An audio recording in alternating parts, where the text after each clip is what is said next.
আসসালামু আলাইকুম। ষষ্ঠ ব্যাংকিং ডিপ্লোমা এআইবি পরীক্ষা প্রস্তুতির জন্য টিএফএফই এই সাবজেক্টের চ্যাপ্টার 4 নম্বর চ্যাপ্টার দেখতেছি documents in trade service. Trade সার্ভিসের যে ডকুমেন্ট সেই ডকুমেন্ট নিয়ে আমরা দেখছিলাম হচ্ছে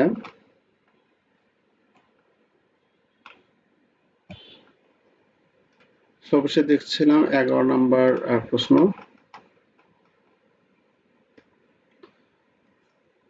11 নম্বর প্রশ্ন থেকে আলোচনা করবো আর কি।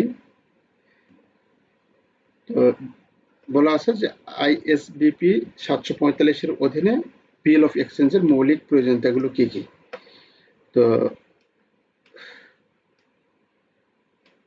এটি 3 স্টার দেওয়া আছে আমাদের এই অধ্যায়ে সবচেয়ে গুরুত্বপূর্ণ প্রশ্ন এই 1 নম্বর প্রশ্নটা আপনারা একটু দয়া করে পড়ে নেবেন এবং 1 নম্বর আইটেমের মধ্যে যে আইটেমগুলো আছে অন্য কিছু না পড়লেও ওই আইটেমগুলো দেখবেন। এই নথিপত্রে ওখান থেকে আমাদের অনেক গুরুত্বপূর্ণ প্রশ্ন হয় এবং অনেক কিছু লিখতে পারবেন। কোনটা কোন ধরনের নথি এবং কোন নথি মধ্যে কোনটার মধ্যে কি কি নথি আছে এই জিনিসগুলো আমরা সেখানে আলোচনা করা আছে, আপনারা ভালো মতো দেখে নেবেন আর কি।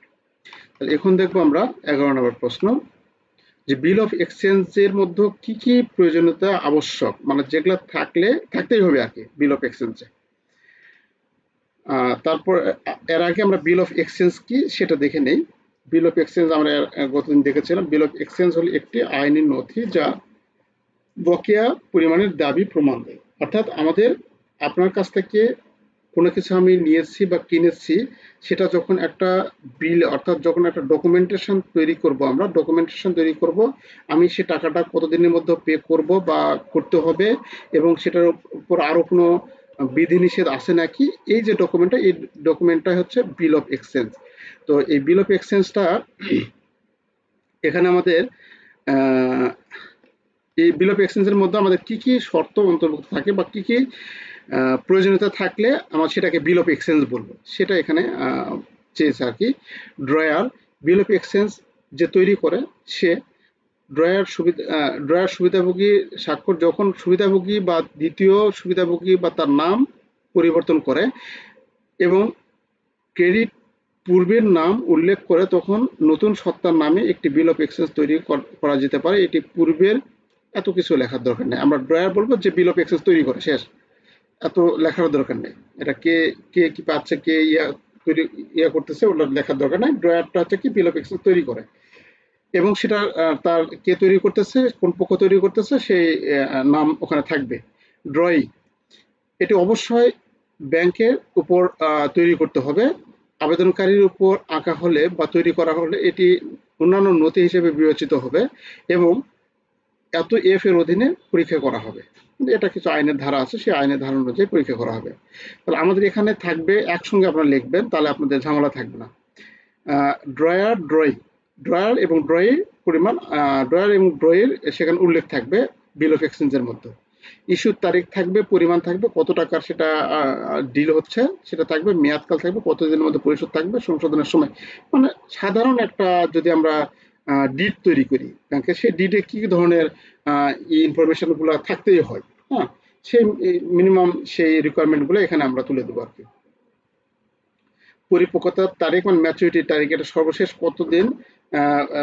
কত মেয়াদে এটা আমাদের পরিশোধ করতে হবে, পরিশোধ হবে আর কি।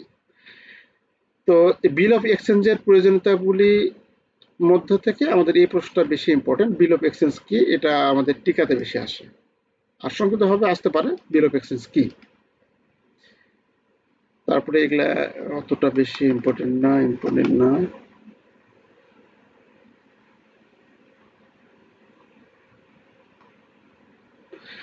এটা একটা প্রশ্ন 96তম ব্যাংকিং ডিপ্লোমা পরীক্ষায় আসছিল। আপনার ব্যাংকে বিদেশি বাণিজ্য বিভাগের প্রধান হিসেবে আপনি ইউসিপি 600 এর অধীনে নিম্নলিখিত পরিস্থিতির সাথে কিভাবে মোকাবেলা করবেন। এলসি শর্ত অনুসারে 8 মার্চ 2023 ছিল নথি উপস্থাপনের সময়সীমা। তাহলে এলসি শর্ত অনুসারে 8 মার্চ 2023 নথি উপস্থাপনের সময়সীমা ছিল। আপনার গ্রাহক 9 মার্চ 2023 তারিখে নথি উপস্থাপন করেছেন। মনে রাখবেন 8 মার্চ 2023 সরকারি ছুটির দিন ছিল, তাই ওই দিন ব্যাংক বাংলাদেশে সব ব্যাংক বন্ধ ছিল। তাহলে এই ক্ষেত্রে আপনি কি ভূমিকা থাকবে আপনার? তাহলে আপনার ব্যাংকের বিদেশি বাণিজ্য বিভাগের প্রধান হিসেবে আপনি এতদিন নির্মিত পরিস্থিতি কিভাবে মোকাবেলা করবেন? তাহলে এই পরিস্থিতি কিভাবে মোকাবেলা করবেন? তাহলে কি আপনি গ্র্যান্ট করবেন না করবেন না? স্বাভাবিকভাবে এটা করব আমরা, তাই না? সরকারি আমরা যেমন ক্রেডিট কার্ডের বিল পরিশোধের ক্ষেত্রে কি হয়, যদি সরকারি ছুটির দিন পরে বা আমাদের লোনের যদি আমাদের কিস্তির যদি টাকার পরিমাণ টাকা যদি পড়ে, তাহলে যদি সেদিন সরকারি ছুটির দিন পরে তাহলে তার আগের দিন কি নেই না, তার সেই ডেটটাই তার পরে চলে যায়, তাই না? এরকম হয়। তাহলে এই ক্ষেত্রে আমরা সেটা কি করব, আমাদের কিভাবে সেই পরিস্থিতিগুলো মোকাবেলা করব? হ্যাঁ, আমরা সেই ডকুমেন্টস, যেহেতু আমাদের 8ই মার্চ লাস্ট দিন ছিল, সেহেতু আমরা ডকুমেন্টসটা নেওয়ার জন্য পরের দিন তাকে সময় দেব, পার্টিকে আমরা সময় দেব। এবং আমরা অপর পক্ষের সাথে যেটা ডিল করতেছি, এলসি তো দুই পক্ষের সাথে ডিল করতে হয়, তাই না? একদিকে হচ্ছে আমদানিকারক, একদিকে হচ্ছে রপ্তানিকারক। তাহলে রপ্তানিকারকের সাথে আমরা ওইভাবে ডিল করব, যেটা নথিটা দেওয়ার কথা ছিল এত তারিখে, নথিটা দিচ্ছে এত তারিখে। কারণ কি, বাংলাদেশে বা যে দেশে আছে সেই দেশে ওই দিন সরকারি ছুটির দিন ছিল। আচ্ছা, তাহলে এই পরিস্থিতিটা এইভাবে আমরা মোকাবেলা করব। তারপরে বলা আছে আপনার গ্রাহক ইউসিপি 600 এর পরিবর্তনীয় এলসি এর অধীনে আলোচনার জন্য নথি উপস্থাপন করেছেন। পরিবহন নথি দেখায় যে রপ্তানি এলসিতে নির্ধারিত তারিখের পরে চালানটি বিলম্বে এসেছে। তাহলে আপনার গ্রাহক এলসি এর অধীনে এখানে বলা আছে আলোচনার জন্য রপ্তানি নথি উপস্থাপন করেছেন। আচ্ছা, পরিবহন নথি, এখন এখানে আমাদের এলসিতে যে নথিগুলো উপস্থাপন করতে হয়, প্রত্যেকটি নথি কিন্তু আমাদের আলাদা আলাদা আলাদা আলাদা নথি থাকে, কিন্তু আমাদের এখানে পরিবহন নথি, যেটা মাল যেখান করে আমরা নিয়ে আসছি, সেই নথিতে দেখা যাচ্ছে রপ্তানি এলসিতে নির্ধারিত তারিখের পরে, মানে যে তারিখে আসার কথা ছিল সেই তারিখের পরে এটা এসেছে। তাহলে এই পরিস্থিতি কিভাবে মোকাবেলা করব? তারপরে আছে, ধরুন আপনার ব্যাংক হলো একটি এলসির পরামর্শদাতা ব্যাংক, মানে আমরা এলসি পরামর্শ দিয়ে থাকি। এলসি ইস্যুকারী ব্যাংক আপনাকে অনুরোধ করেছেন সুবিধাভোগীকে পরামর্শ দেওয়ার আগে এলসিতে আপনার ব্যাংকের নিশ্চিতকরণ যোগ করতে, কিন্তু ইস্যুকারী ব্যাংকের আপনার ব্যাংকের সাথে কোনো ক্রেডিট লাইন নেই, মানে ক্রেডিট লাইন বলতে ক্রেডিটের মানে কোনো ঋণ নেই আর কি, ঋণ নেই, ঋণের কোনো অ্যাকাউন্ট নেই। শিপিং নথি যাচাই করার পরে আপনি দেখতে পেয়েছেন এলসি এবং বিল অফ লেডিং এর মধ্যে পণ্যের এইচএস কোডের অমিল রয়েছে। আচ্ছা, এটা আমাদের এরকম পরিস্থিতিগুলো দেওয়া আছে, কেস স্টাডিমূলক পরিস্থিতি দেওয়া আছে, এই পরিস্থিতির ভিত্তিতে আমরা আলোচনা করব 20 নম্বরে।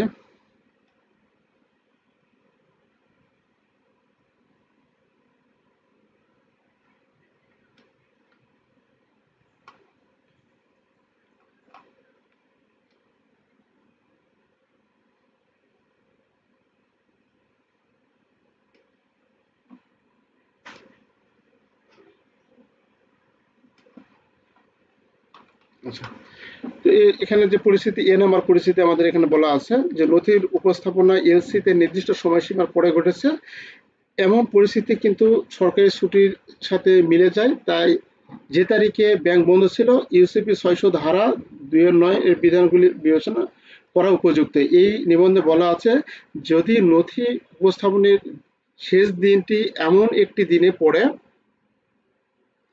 যখন ব্যাংক খোলা থাকে না, তখন নথি জমাদানের সময়কাল হবে প্রথম পরবর্তী ব্যাংকিং দিবস, ওই যেটা আমরা আলোচনা বললাম আর কি, সেটা।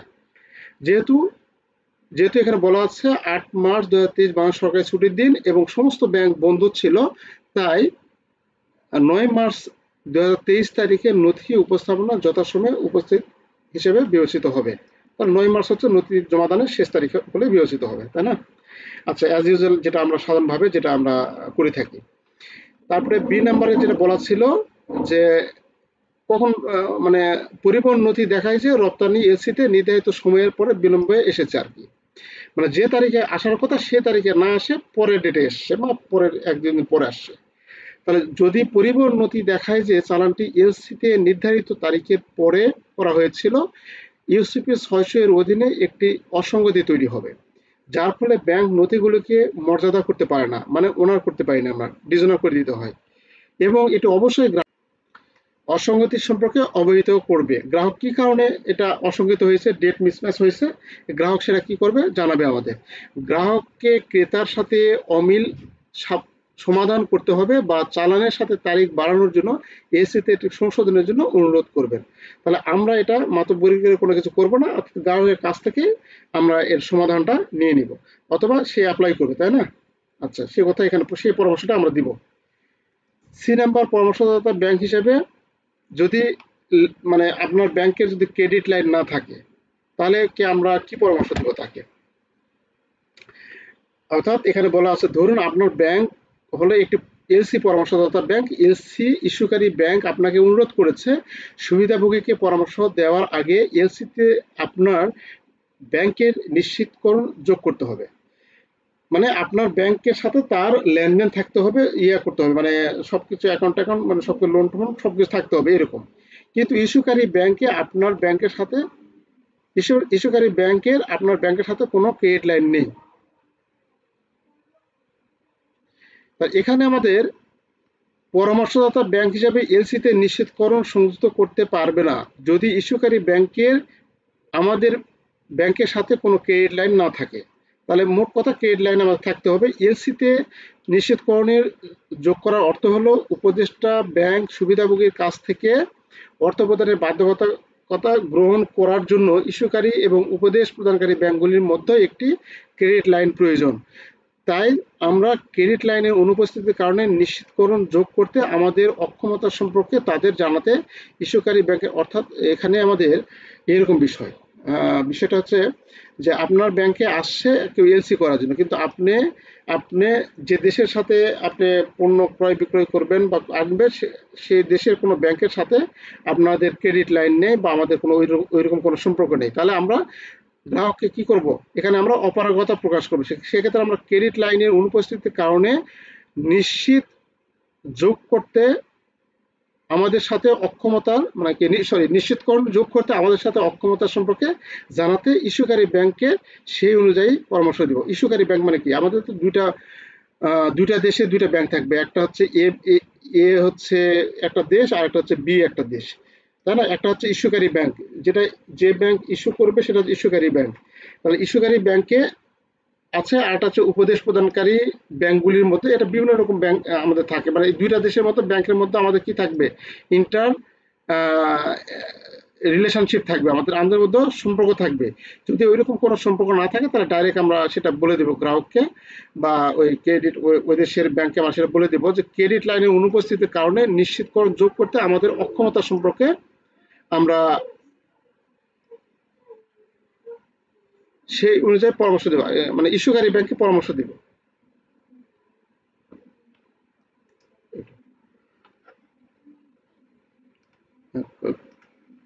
ফুল ভাই ওই যে ফুল ভাই যে টিএফএফ ক্লাস হচ্ছে, হ্যাঁ, লিঙ্ক লিঙ্ক দিছে। আচ্ছা আচ্ছা, ঠিক আছে। আ- আচ্ছা আচ্ছা।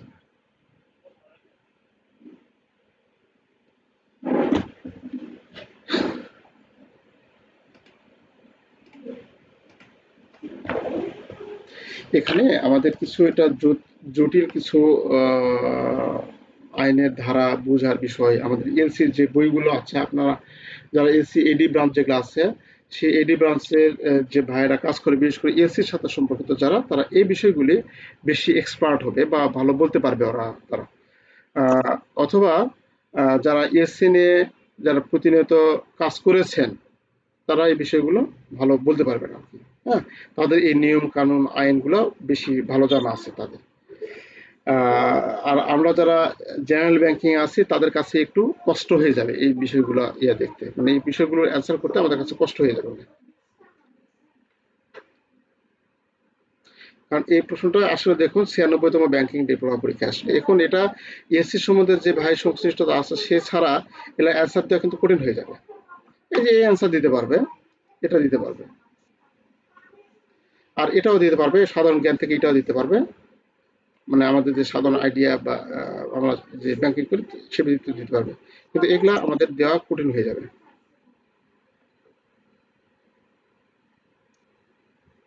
আচ্ছা, আপনাদের মধ্যে কি কেউ মানে এসির সাথে সরাসরি যুক্ত আছেন?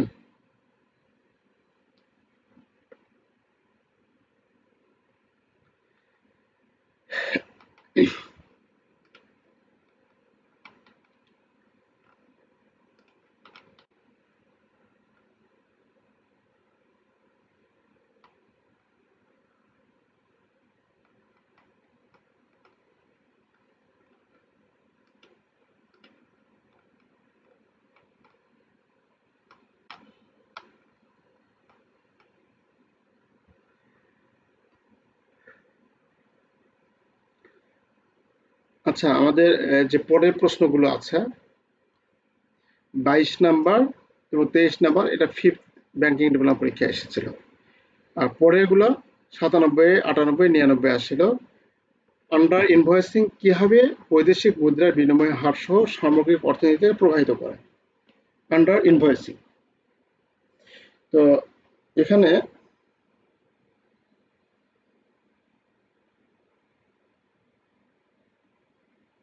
একটু খালি লিঙ্কটা এক ভাই চাচ্ছে, ভাইটাকে লিঙ্কটা দিয়েছি একটু।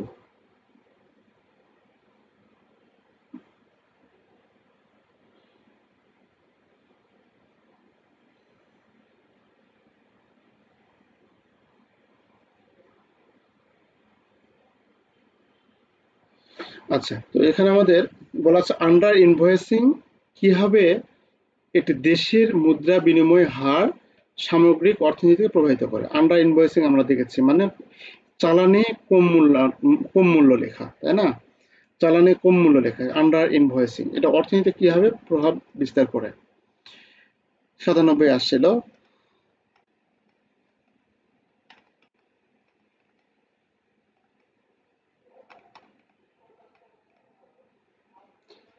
আন্ডার ইনভয়েসিং কিভাবে বৈদেশিক মুদ্রার বিনিময় হার সহ সামগ্রিক অর্থনীতিতে প্রভাবিত করে।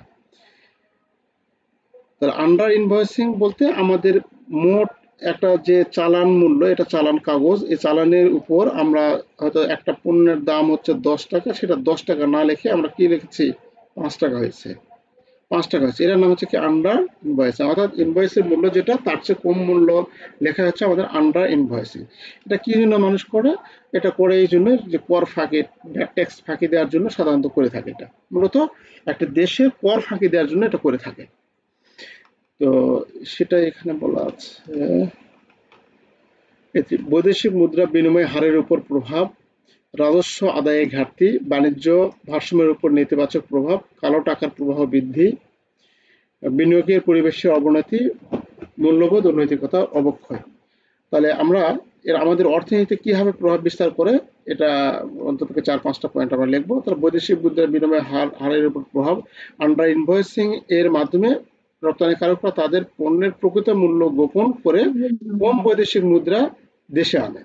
এতে দেশের বৈদেশিক মুদ্রার রিজার্ভ কমে যায়, যা চাহিদা ও যোগানের ভারসাম্য নষ্ট করে। ফলে স্থানীয় মুদ্রায় মূল্য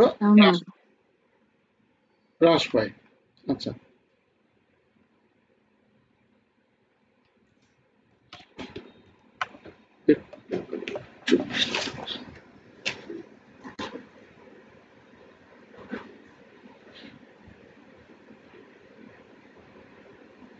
আচ্ছা, হ্রাস পায় আর কি। আর তারপরে আছে রাজস্ব আদায় ঘাটতি। আমাদের সরকার যে রাজস্ব আদায় করতে পারে সে রাজস্ব আদায় করতে পারে না, তাই না? সেটা ঘাটতি পড়ে যায়। তারপরে হচ্ছে বাণিজ্য ভারসাম্য নেতিবাচক প্রভাব, প্রকৃত আয় কম দেখানোর কারণে দেশের বাণিজ্য ভারসাম্য ইতিবাচক দেখলেও এটি বৈদেশিক ঋণ বা আমদানির উপর নির্ভরতা বাড়ায়। দীর্ঘমেয়াদী এটি অর্থনীতির স্থিতিশীলতা হুমকির মুখে পড়ে। কালো টাকা প্রভাব, বিনিয়োগের পরিবেশের অবনতি। আচ্ছা, এটা আমাদের 97 আসলে এত বেশি ইয়ে না। মোট কথা হচ্ছে চালানোর মূল্য কম দেখালে আমাদের কি ধরনের পরিস্থিতি হতে পারে সেটা। আন্তর্জাতিক দেশের আন্ডারে আন্ডার ইনভয়েসিং সুযোগ প্রমোশনের আপনার নীতির পরামর্শ উপস্থাপন করুন। আন্তর্দেশীয় বাণিজ্যে আন্ডার ইনভয়েসিং এর সুযোগ প্রশমনে আপনার নীতি পরামর্শ উপস্থাপন করুন।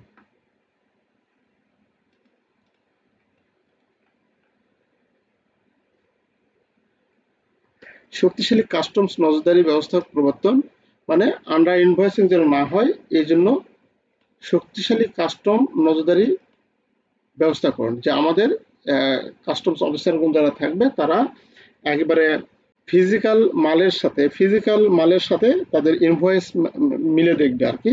আর তাছাড়া আমাদের একটা ওয়েবসাইট, ওনাদের একটা ওয়েবসাইটে থাকে যে একটা দেশীয় বাজারে বা আন্তর্জাতিক বাজারে আমাদের একটা প্রোডাক্টের প্রাইস কত থাকে বা কত চলতেছে, ওই দেশে কত চলতেছে, এরকম একটা তাদের সফটওয়্যার থাকে, সেখান থেকে তারা দেখে এটা যাচাইকরণ করতে পারবে। তো এটা হচ্ছে শক্তিশালী কাস্টমস নজরদারি ব্যবস্থাকরণ আন্তর্জাতিক মূল্য ডাটাবেসের সাথে সমন্বয় বা আন্তর্জাতিক মূল্য ডাটাবেস, যেটা বললাম যে এমন একটা ডাটাবেস আছে যে ডাটাবেস পৃথিবীর সকল ধরনের প্রোডাক্টেরই কি আছে, একটা নির্দিষ্ট মূল্য আছে সেখানে, সেই মূল্যের সাথে ম্যাচ করে নেই সেটা এখানে দেখতে হবে।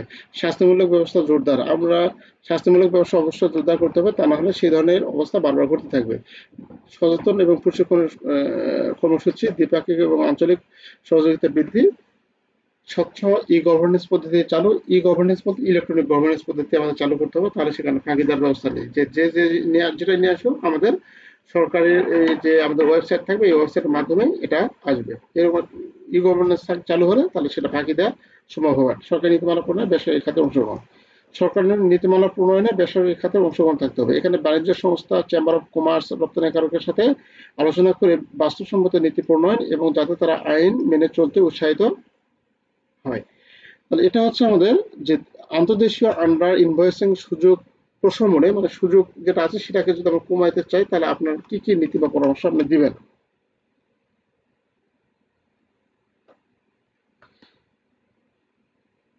ইউসিপি ইউসিপি 600 অনুযায়ী ট্রান্সপোর্ট ডকুমেন্ট কি কি? International chamber of commerce ICC কর্তৃক প্রকাশিত ইউনিফর্ম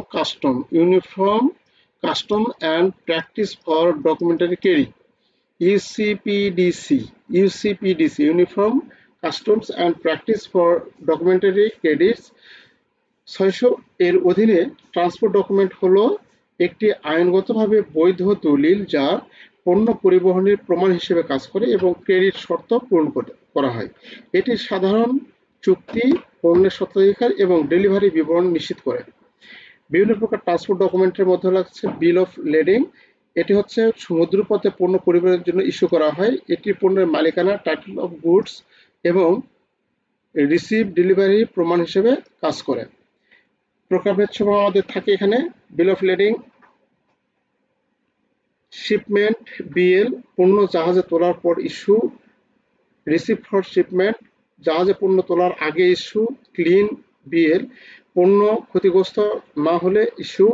তারপরে বিএল, একাধিক পরিবহন মোড ব্যবহার হলে আমাদের ইস্যু। একাধিক পরিবহন মোড, এর আগে ওই যে প্রথম ইয়াকে দেখছিলাম যে একটা দেশ থেকে পণ্য নিয়ে আসলে হয়তো সেখান থেকে আমাদের এয়ার যোগে নিয়ে আসবো, এয়ার যোগে নিয়ে আসে যেখানে পোর্টে নামালাম, পোর্টে তারপরে সমুদ্র যোগের মাধ্যমে সেখানে নিয়ে আসলাম, সেখান থেকে আবার কি করবো, পরিবহনে আমার ট্রাকে করে নিয়ে আসলাম। এই যে বিভিন্ন মোড, এটা এয়ার মোড, এটা হচ্ছে আমাদের জাহাজে যে স্থল সেটা, তারপরে এটা হচ্ছে আমাদের যে পরিবহন, যে স্থলপথে যে পরিবহন সেটা। তাহলে এয়ার, জলপথ, স্থলপথ এবং এয়ার পথে, মানে আমরা বায়ুপথে যেটা চলে আর কি, আকাশপথে, সেই মাধ্যমগুলো যদি একাধিক থাকে তাহলে সেখানে আমাদের তখন এটা উল্লেখ করে থাকে আর কি, কিন্তু কোন মোডে যাবে, একটা পণ্য কোন মোডে যাবে সেটা উল্লেখ করা থাকে।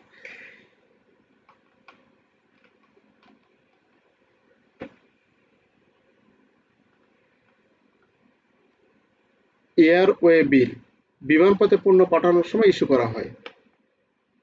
এটি নন নেগোশিয়েবল, মালিকানা হস্তান্তরযোগ্য নয়, পণ্য বিমানে তোলার প্রমাণ হিসেবে ব্যবহৃত হয়।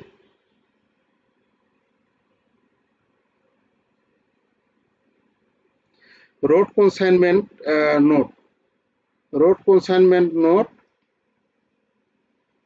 এখানে সড়ক পথে কনসাইনমেন্ট মানে চালানি পণ্য আর কি, সড়ক পথে যখন আমরা পণ্য সরবরাহ করব,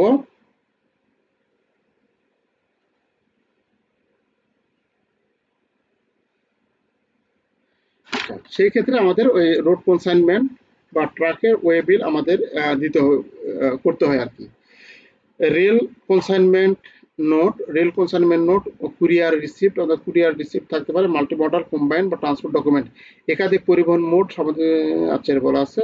ইনল্যান্ড ওয়াটারওয়ে বিল অফ লেডিং, নদী বা খালপথে পণ্য পরিবহনের সময় এটি ব্যবহার হয়।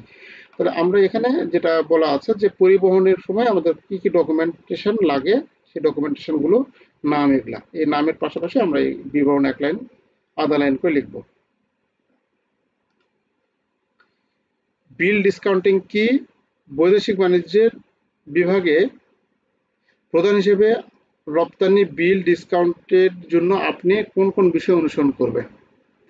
বিল ডিসকাউন্টেড, বিল ডিসকাউন্টেড এর আগে আমরা দেখেছি আমাদের দেশে বিল ডিসকাউন্টেডের ইয়েটা নেই, পরে আছে, কিন্তু বাস্তব ইয়া নেই আর কি, বাস্তব ভিত্তিটা নেই বললেই চলে আর কি। বিল ডিসকাউন্টিং হলো একটি আর্থিক ব্যবস্থায় যার মাধ্যমে একজন রপ্তানিকারক বা ব্যবসায়ী ভবিষ্যতে প্রাপ্য অর্থ, বিল অফ এক্সচেঞ্জ, ইনভয়েস ইত্যাদি ব্যাংকের নিকট জমা দিয়ে তাৎক্ষণিকভাবে নগদ অর্থ গ্রহণ করে তখন করেন, যেখানে ব্যাংক নির্দিষ্ট হারে সুদ কেটে বাকি অর্থ প্রদান করে দেয়। আচ্ছা, তো উপরে আলোচনা বলা যায় যে ডিসকাউন্টিং হলো এমন একটি বিল ডিসকাউন্টিং হলো এমন একটি আর্থিক প্রক্রিয়া যেখানে একজন রপ্তানিকারক তার রপ্তানি বিল ব্যাংকের কাছে হস্তান্তর করে আগাম অর্থ গ্রহণ করে, আর ব্যাংক বিল পরিপক্ক হলে আমদানিকারকের নিকট থেকে সম্পূর্ণ টাকা আদায় করে নেয়। বিল ডিসকাউন্টিং যেটা করে, অর্থাৎ মানে কেউ যদি আমাদের কাছে ব্যাংকের নিকট বিল জমা দিয়ে অগ্রিম যে টাকাটা নেই, ব্যাংক একটা বিলের মূল্য যদি 1 লক্ষ টাকা হয়, কোনো একটা ব্যক্তি সেই বিলটা ব্যাংকে জমা রেখে সেখান থেকে ব্যাংক কি করবে, তার লাভের টাকা, ইন্টারেস্টের টাকা কেটে নিয়ে 90,000 টাকা তাকে দিবে, এবং যখন এটা মেয়াদ শেষে 3 মাস শেষে বা 1 মাস শেষে ব্যাংক এই লোকের কাছ থেকে 1 লক্ষ টাকা আদায় করবে। এই 10,000 টাকা হচ্ছে ব্যাংকের লাভ পায়। এই যে 10,000 টাকা কম মূল্যে যেটা দিল, এটার নাম হচ্ছে বিল ডিসকাউন্ট। রপ্তানি বিলের প্রকৃতি, বৈদেশিক বাণিজ্য বিভাগের প্রধান হিসেবে রপ্তানি বিল ডিসকাউন্টের ক্ষেত্রে অনুসরণীয় বিষয়সমূহ: রপ্তানি বিলের প্রকৃতি যাচাই, চালান ও কাগজপত্র যাচাই, বিলের কভারেজ যাচাই।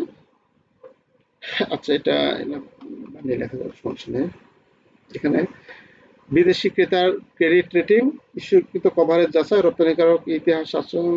আচ্ছা, তবে বিল ডিসকাউন্টটা এর বিষয়টা যদি আমরা ঠিক মতো জানি তাহলে এটা আমরা লিখতে পারবো। বিল ডিসকাউন্টের ক্ষেত্রে কি কি বিষয় অনুসরণ করতে, যে বিলটা নিয়ে আসলো সেই বিলটা যদি আমাদের ডুপ্লিকেটিং হয় তাহলে তো আমরা যে টাকাটা দিচ্ছি ওটা মার খেয়ে যাবে, ধরা খেয়ে যাবে। এই জন্য আমরা কি করতে হবে, যাচাই করতে হবে যে আমাদের যে আমদানিকারক রপ্তানিকারক ঠিক আছে নাকি, তাদের সাথে আমাদের সেই বিষয়গুলো আমাদের যাচাই করতে হবে, যে এই বিলটা ঠিক আছে নাকি। এই যাচাই করার জন্য যে পয়েন্টগুলো আমরা এখানে ইস্যু করবো, যে চালানো কাগজ যাচাই, বিলের কভারেজ যাচাই, বিলের মূল্য যাচাই। এটা যাচাই কিভাবে করব, আমরা ওই দেশের ব্যাংকের সাথে, যে ব্যাংক এসি করছে বা প্রক্রিয়ার সাথে জড়িত, সেই ব্যাংকের কাছ থেকে আমরা কনফার্ম হওয়ার পর তারপরে সেটা ডিসকাউন্টিং করব। তাহলে এই বিষয়গুলো আমাদের অনুসরণ করতে হয় আর কি। এটা শেষ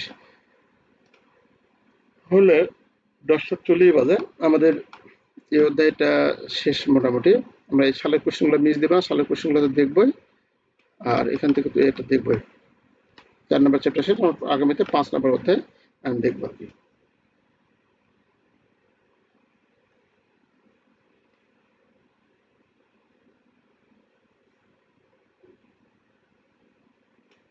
আচ্ছা, তাহলে আমরা আজকে এখানে শেষ করছি। আপনাদের এরপরে যে সাবজেক্ট আছে জিএফআই নিয়ে আলোচনা করব। যদি আপনাদের থাকে তাহলে, যার নাই সে যেতে পারেন, অথবা থাকলে থাকতে পারে। আজকে এখানে শেষ করছি। আসসালামু আলাইকুম।